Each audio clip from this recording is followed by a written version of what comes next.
नमस्कार, मेरा नाम है नरेश कोश्यारी और आप देख रहे हैं पोल पंच। उड़ीसा एक ऐसा राज्य है जहां पर भारतीय जनता पार्टी कांग्रेस को नहीं बल्कि वहां की जो क्षेत्रीय पार्टी है बीजू जनता दल उसे यहां पर टक्कर देती हुई दिखाई दे रही है।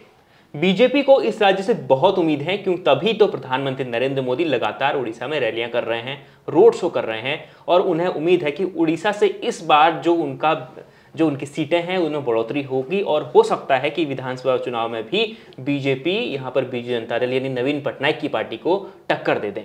और कल उड़ीसा में 6 जो सीटें हैं लोकसभा की उसमें चुनाव होना है और इन 6 सीटों पर क्या समीकरण बन रहा है और विधानसभा चुनाव में वहां पर किस तरीके से बीजेपी ने नवीन पटनायक की पार्टी बीजू जनता दल को टक्कर दे रखी है, उस पर बात करेंगे। और बात करने के लिए रोजाना की तरह मेरे साथ मौजूद हैं अरुण चौबे सर, संपादक हैं इंडिया.com के। तो सर बहुत बहुत स्वागत है आपका। धन्यवाद। शुरुआत करेंगे सर पूरी सीट से, क्योंकि संबित पात्रा यहाँ से चुनाव लड़ रहे हैं, पिछली बार चुनाव हार गए थे। लेकिन संबित पात्रा की चर्चा इसलिए ज़्यादा होती है क्योंकि संबित पात्रा एक तरीके से टीवी में स्टार प्रवक्ता भी हैं, लगातार वो भारतीय जनता पार्टी का पक्ष रखते हैं। तो क्या स्थिति है इस बार संबित पात्रा की, क्या वो चुनाव अपनी सीट निकाल रहे हैं? धन्यवाद नरेश जी। उड़ीसा इसलिए इम्पॉर्टेंट है क्योंकि एक तो वहाँ पर असेंबली और लोकसभा इलेक्शन दोनों एक साथ में हो रहे हैं जी। और दूसरा मैं बता दूं कि 21 लोकसभा सीट्स हैं वहाँ पर, जिसमें से पिछली बार बीजेपी ने 8 सीट जीती थी, बीजू जनता दल बीजेडी ने जो है 12 सीट जीती थी और कांग्रेस वहाँ पर अपना खाता खोल चुकी थी। एक सीट है वहाँ पर कोरापुट से और दूसरी सीट नौरंगपुर है जहाँ से वो रनर अप थी। तो कांग्रेस भी इस बार डिटर्मिंड है कि वो कई सीट जीते, एटलीस्ट 2 सीट तो जीते ही। तो उस प्रयास के बीच में, और मैं दूसरी बात और उड़ीसा के बारे में कहना चाहूँगा कि उड़ीसा इस बार जो है एक ऐसा स्टेट है जहाँ पर कि जो शेड्यूल्ड ट्राइब सीट्स बहुत है, 5 scheduled tribes out of 21 5 tribal seats हैं, तो इसलिए भी महत्वपूर्ण है, उस तबके को रिप्रेजेंट करता है। और बीजेपी ज़्यादातर जो शेड्यूल कास्ट और शेड्यूल ट्राइब जो एमपीज हैं सबसे ज़्यादा बीजेपी के ही पास में हैं। तो वहाँ से मैं आता हूँ जो इम्पोर्टेंट जो कल की सीट्स है उस पर आपने कहा, तो 6 सीटों में से 2-3 सीट्स बहुत इंपॉर्टेंट हैं। एक पुरी की सीट है, उसके बाद में आप भुवनेश्वर की सीट ले सकते हैं और तीसरी संभलपुर की सीट है। तो अगर पुरी की सीट पे आते हैं तो पुरी की सीट पे आप देखेंगे कि संबित पात्रा जो बीजेपी के नेशनल स्पोक्स पर्सन है, वो पिछली बार बड़ी मेहनत किए थे, लेकिन वो वहाँ पर जो है बीजेडी के जो पिनाकी मिश्रा जो कि प्रोमिनेंट लॉयर भी हैं, उनके अगेंस्ट में लड़ रहे थे और मिश्रा जी जो है उनको फिर से उनको हराने में, जो कि वो तीसरी बार से वहाँ पर लगातार जीत रहे थे और तीसरी बार से वहाँ पर थे, उनको जो है संबित पात्रा को उस बार सफलता नहीं मिली। लेकिन इस बार लोग कह रहे हैं कि वो बहुत अच्छी लड़ाई लड़ रहे हैं। पिछली बार नहीं छोड़ा उन्होंने। हाँ, हार के बाद लगातार पिछली बार की हार के बाद में वो लगातार पूरी जाते रहे और लोगों से जनसंपर्क असेंबली में, और जहाँ जहाँ जितनी असेंबली सीट्स हैं उसमें तकरीबन 7 असेंबली सीट्स हैं। तो मुझे लगता है कि ये जो चुनाव हारने के बाद भी अपनी सीट पर बने रहना कि बीजेपी की रणनीति का हिस्सा है। अमेठी में भी यही हुआ था, स्मृति ईरानी पहला चुनाव हारी थी लेकिन ने मैदान नहीं छोड़ा था। देखिए बीजेपी के साथ में थोड़ा डिफरेंट तरीके से इसलिए आप कह सकते हैं कि बीजेपी जिस भी नेता को लड़ाती है या पार्टी जहाँ पर भी सक्रिय होती है, वहाँ एक दिन के लिए नहीं सक्रिय होती या चुनावी समय के लिए, वो लगातार चुनाव के बाद भी काम करते रहते हैं। अगर वहाँ पर 10% या 20% की खामी की वजह से अगर वो हार गए तो अगले चुनाव की तैयारी वो दूसरे दिन से शुरू कर देते हैं। ये उनकी स्ट्रेटजी का हिस्सा है। शायद इसी वजह से वो लोग जो हर बार है 2014 में जितनी सीट जीती उससे ज़्यादा उन्होंने 2019 में जीती और इस बार उन्होंने 400 पार का नारा दिया है। खैर, तो हम लोग पुरी की बात कर रहे हैं तो उसमें आप देखेंगे कि उनके खिलाफ में पिनाकी मिश्रा को हटा दिया है बीजेडी ने इस बार, और पिनाकी मिश्रा की जगह जो है मुंबई में पुलिस कमिश्नर थे अरूप पटनायक। अरूप पटनायक को जो है फॉर्मर आईपीएस अफसर हैं, वो पिछली बार जो है भुवनेश्वर से चुनाव लड़े थे, लेकिन इस बार जो है उनको शिफ्ट किया गया है यहाँ पर पुरी में। तो वो भी नए हैं और दूसरी बार से, जबकि उनके अगेंस्ट में जो देखा जाए तो पात्रा साहब जो है एक तरह से अनुभवी हो गए हैं एक बार हारने के बाद में। और वो सीट की विशेषता ये है कि ये लगातार सीट जो है 1998 के बाद से लगातार बीजेडी के कब्जे में रही है, इसलिए मुश्किल सीट है। इसलिए बीजेडी ने जो नया कैंडिडेट लड़ा के, उन लोगों ने ये भी कॉन्फिडेंस दिखाया कि हम नया लड़ा के भी जीतने की स्थिति में बने रहेंगे। लेकिन ऐसा नहीं है। वहाँ पर देखा जाए तो जिस तरह से लोगों का, बड़े बड़े नेताओं ने वहाँ पर वो किया है, प्राइम मिनिस्टर के साथ रोड शो हुआ, मैं आपसे कहूँ कि एक उनके एक स्टेटमेंट से संबित पात्रा के बीच में कंट्रोवर्सी जबरदस्त हुई थी, जिसमें उन्होंने बोल दिया था लॉर्ड जगन्नाथ को लेकर एक कमेंट कर दिया था, तो उसकी वजह से वहाँ का लोकल जो है लोग प्रधानमंत्री से जुड़ा हुआ कमेंट था वो। हाँ, तो वो कमेंट मैं नहीं बोलूंगा, लेकिन उसकी वजह से एक कंट्रोवर्सी हो गई, जिसके बाद उन्होंने बहुत सिंसियरली अपोलोजाइज किया। और खैर वहां पर जो मोदी जी की पॉपुलैरिटी है, मोदी की गारंटी बहुत जबरदस्त काम कर रही है। मोदी की गारंटी के साथ में जो है उनकी मेहनत और मोदी जी की गारंटी। और मैं एक बात और बता दूं कि उड़ीसा की राजनीति में स्प्लिट वोटिंग है जी।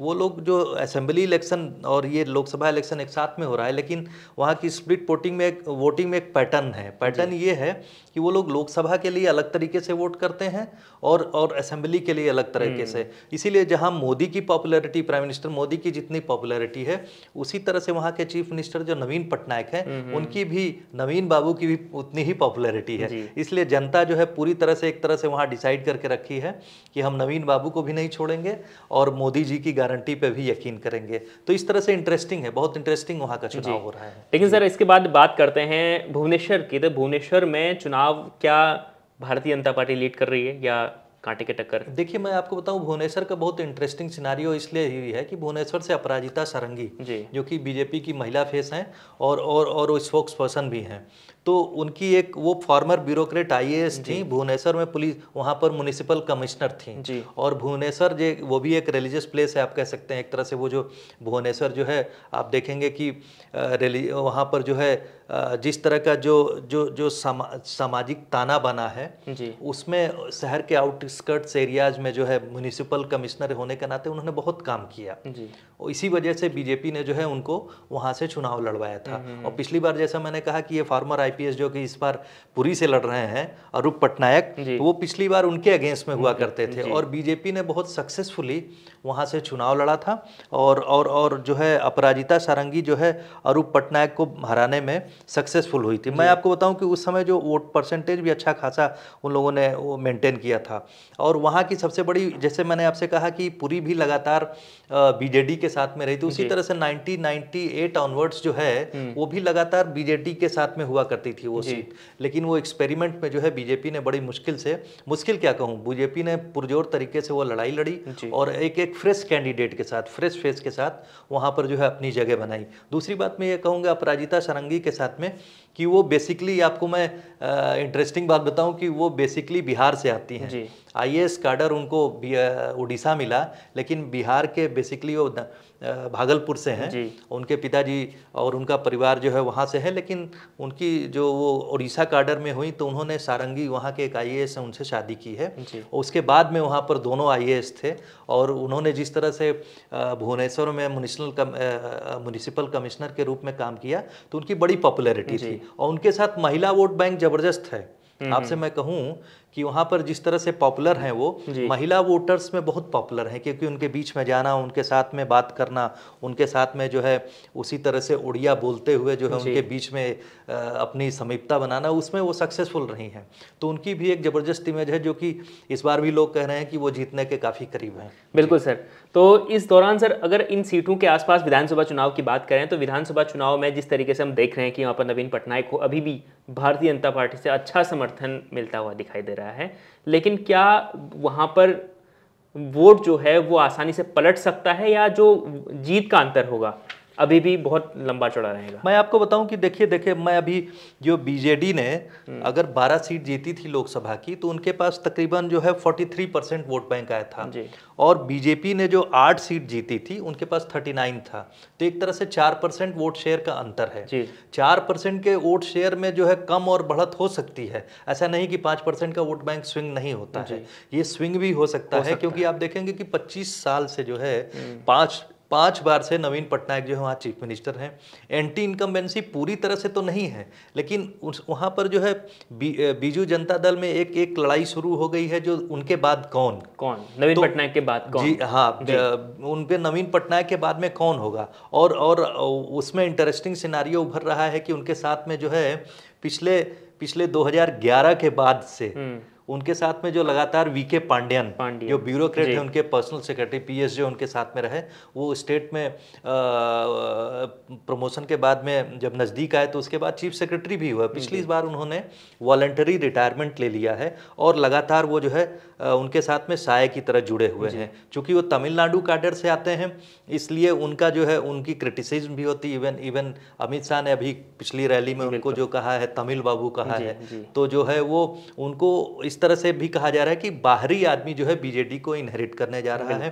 इस तरह का भी नैरेटिव सेट किया गया है। उड़िया प्राइड की बात कही जाती है। लेकिन इस बीच बीजेडी में तो ऐसा 75 साल के रिटायरमेंट वाला कोई सीन तो है नहीं, तो ऐसे में तो नवीन पटनायक आराम से रह सकते हैं। उनके लिए तो कोई नियम कानून है नहीं, उनके लिए भारतीय जनता पार्टी का कानून है वो अपना। बिल्कुल सही है, बिल्कुल सही बात आप कर रहे हैं, क्योंकि बीजू जनता दल में वो एकमात्र नेता हैं जिसको चाहते हैं जिस जगह पे स्थित में, क्योंकि उनकी पॉपुलैरिटी इनकी जबरदस्त है, उनकी जो क्लीन इमेज है उसी क्लीन इमेज को मेंटेन करने के लिए मैं आपको बताऊं कि 2000 से लेके 2009 तक जो बीजेपी का अलायंस हुआ करता था, इन लोगों ने मिल के जिस तरह से कांग्रेस को वहां की राजनीति से हाशिए पर ला दिया, तो दोनों पार्टी एक हो गई थी। दोनों ने मिल के लड़ा साथ में और वहां से कांग्रेस को हटा दिया। वो 2009 में जो के बाद ये लोग अलग हो गए। 2008 का एक कंधमाल का इंसिडेंट था जिसमें कम्युनल वायलेंस हुआ था, जिसकी वजह से नवीन बाबू जो है उन्होंने कहा कि बीजेपी या वहाँ के जो उनके आनुषंगिक संगठन है उनके ऊपर आरोप लगाते हुए उन्होंने अपने को अलग कर लिया, क्योंकि उस समय तक जो है बीजेपी बहुत सशक्त हो चुकी थी। जैसा कि आप पिछली बार भी देखेंगे कि असेंबली चुनाव में जो है आपने देखा होगा कि बीजेडी जो है तकरीबन 112 सीट के करीब जीती थी, और जो है जबकि 2014 में उससे पहले 117 सीट जीती थी। बीजेपी पिछली बार सिर्फ 23 सीट जीत पाई थी। इस बार दोनों में लग रहा था कि समझौता हो जाएगा, लेकिन बीजेडी जो है 100 सीट से कम लड़ने को तैयार नहीं थी, 100 पे लड़ना चाहती थी। बाकी बची हुई जो 47 सीट उनको देना, लेकिन बीजेपी चाह रही थी कि आधा आधा का समझौता हो, जबकि वो लोग लोकसभा जमीन नहीं छोड़ना चाह रहे हैं। लोकसभा में वो ज्यादा सीट देने के लिए तैयार थे कि आप जो है 13 सीट ले लीजिए, 8 पर हम जो है बीजेडी लड़ जाएगी, लेकिन उस पर समझौता नहीं हो पाया। वीके पांड्यन 2 बार दिल्ली आए, बातचीत किए। तो देखा जाए तो दूसरे नंबर के शक्तिशाली नेता जो है वहां पर पांड्यन साहब इस समय हो गए हैं। उन्होंने जो है पीछे से रह के, लोग कहते हैं कि 2011 के बाद से 2014 और 2019 तक जो प्रोग्राम्स का इम्प्लीमेंटेशन हुआ है, प्रोग्राम्स को जो फ्रेम किया गया है उस राज्य के वहाँ की लोकल नीड्स के अकॉर्डिंग, उसमें पांड्यन साहब का बड़ा जबरदस्त रोल रहा है पीछे से। तो इसमें उनके कंट्रीब्यूशन को डिनाई नहीं किया जा सकता है, लेकिन उसकी वजह से जो वहाँ की लीडरशिप है उसमें बड़ा विरोध हो गया है। और उसी के बाद मैं आपको एक बात और कहूँ कि इस बार जो है संभलपुर से जो तीसरी बहुत महत्वपूर्ण सीट है, वहाँ पर संभलपुर से जो यूनियन मिनिस्टर है प्रधान, जो बीजेपी के बड़े नेता हैं धर्मेंद्र प्रधान, वो जो यूनियन एजुकेशन मिनिस्टर और स्किल डेवलपमेंट मिनिस्टर हैं, वो लड़ रहे हैं। बिल्कुल सर, एक सवाल बीच में ये आएगा कि अगर बीजेपी जीती तो धर्मेंद्र प्रधान क्या मुख्यमंत्री बनेंगे? इसी पर हम लोग कंफर्म नहीं हो सकते, लेकिन पूरी तरह से, लेकिन वो बहुत वहाँ के बड़े नेता हैं, उनकी बड़ी चर्चा है जिस तरह से वो चुनाव लड़ रहे हैं। आपको बताऊं कि पहले वो असेंबली इलेक्शन 2000 अगर देखा जाए तो 2002 के आसपास शायद वो वहाँ पर जो है असेंबली इलेक्शन जो है जीत चुके हैं 2002 में पहले। उसके बाद में वो जो है लोकसभा में चले आए।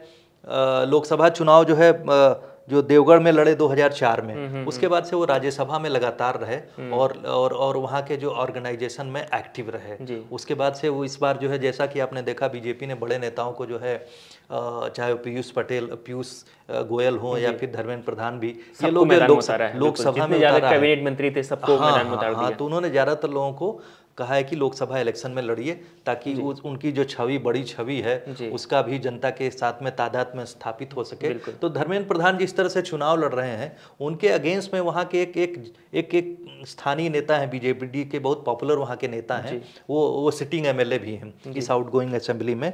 उनके बारे में कहा जाता है, वो हैं, उनका नाम मैं बताऊं कि वो उनके साथ में जो लड़ रहे हैं वो तीसरे नंबर के सबसे शक्तिशाली नेता माने जाते हैं बीजेडी में। वो लड़ रहे हैं, प्रणब प्रकाश दास वहाँ के लोकल हैं, और वो वहाँ पर माना, जैसा मैंने कहा कि पांड्यन के बाद जो है तीसरे नंबर पर, अगर वो सीरीज हम तय करें तो उसमें वहाँ के नेता हैं और ज़मीनी नेता हैं, तो वो बड़ी टक्कर दे रहे हैं उनको, प्रधान साहब को। लेकिन प्रधान के साथ में और भी बहुत सारे फैक्टर्स हैं, चूँकि लोग अगर ये नारा दें कि वो बाहर से आए हुए, ऐसा भी नहीं है। प्रधान वहाँ के लोकल, उसी के पास की असेंबली कॉन्स्टिट्यूंसी में जो है उनका, वहाँ के रहने वाले हैं।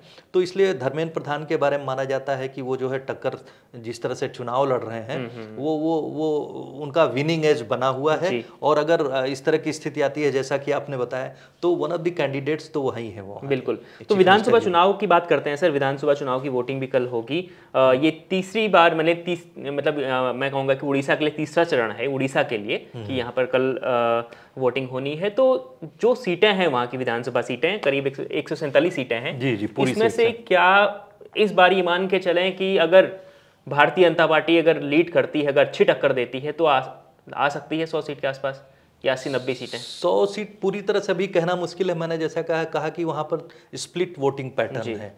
वहाँ पर जितनी प्रभावी प्रधानमंत्री की गारंटी है योजनाओं की, उतनी ही प्रभावी जो नवीन बाबू की पॉपुलैरिटी है। और 5 साल में जिस तरह से उन्होंने पुरी में काम किया, जिस तरह से जो भुवनेश्वर में काम किया है, जो वहाँ लिंगराज टेम्पल है उसके इर्द गिर्द जो डेवलपमेंट कराया है होली सिटी का, उन्होंने चारों तरफ जो जिस तरह से होली सिटीज़ के अराउंड डेवलपमेंट कराया है, एरियाज़ को डेवलप किया है, जिस तरह की सुविधाएं पैदा की हैं। आपने देखा होगा कि जिस तरह से वहाँ पर जो कोस्टल एरियाज में जो साइक्लोन्स आते हैं, उसके दरमियान जो उन्होंने इवैक्यूएशन और लोगों के जो पुनर्वास, और जिस तरह से लोग उस समय उनको किसी को कोई परेशानी ना हो, इवैक्यूएशन का एक प्रॉपर सिस्टम तैयार किया है उन्होंने लोगों को बचाने के लिए। जान माल की हानि अब होती ही नहीं है।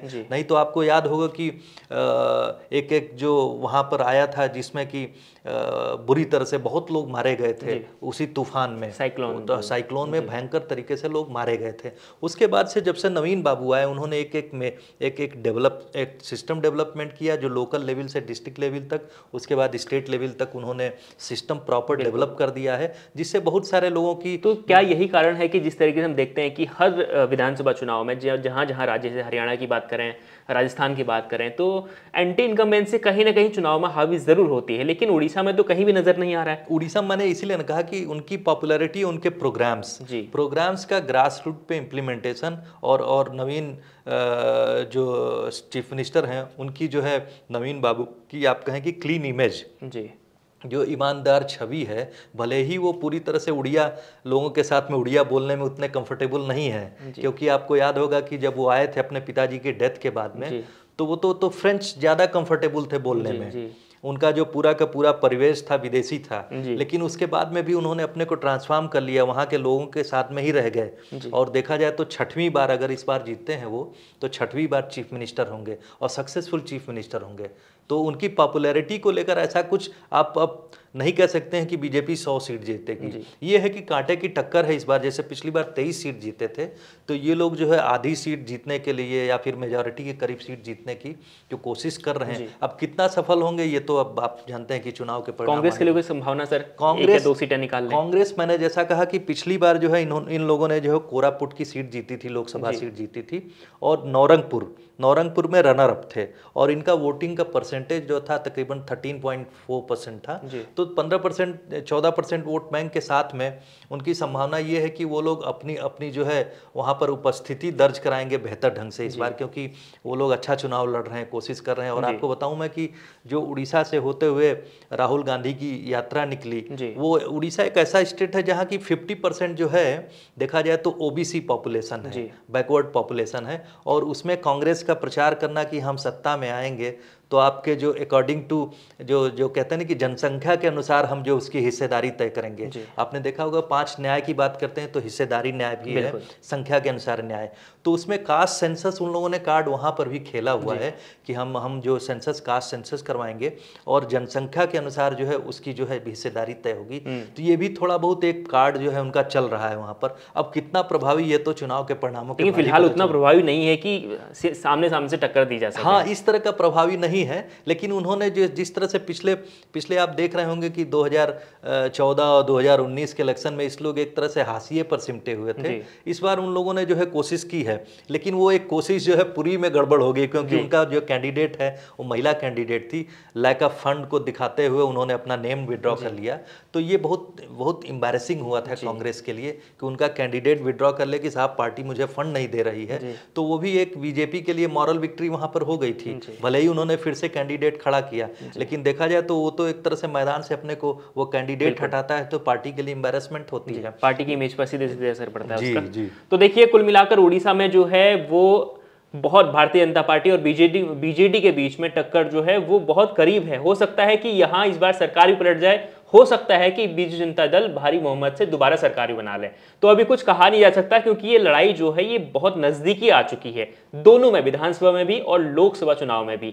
अब देखते हैं कि 21 लोकसभा सीटों में से यहां पर उड़ीसा में भारतीय जनता पार्टी कितना अपना स्कोर बढ़ा पाती है और बीजू जनता दल नवीन पटनायक की पार्टी जो है वो अपनी सीटों को कितना मेंटेन रख पाती है। ये देखना बहुत इंटरेस्टिंग होगा। जब नतीजे 4 जून को आएंगे तब आपको उड़ीसा का सारा जो हम गणित बता रहे हैं कितना सटीक बैठा, तब आप कमेंट करके जरूर बताएं। तब भी हम आपको उड़ीसा का जो रिजल्ट है, नतीजे जो आएंगे वो भी हम आपको बताएंगे। लगातार पोल पंच के साथ जुड़े रहते हैं। आपका बहुत बहुत शुक्रिया। देखते रहिए India.com।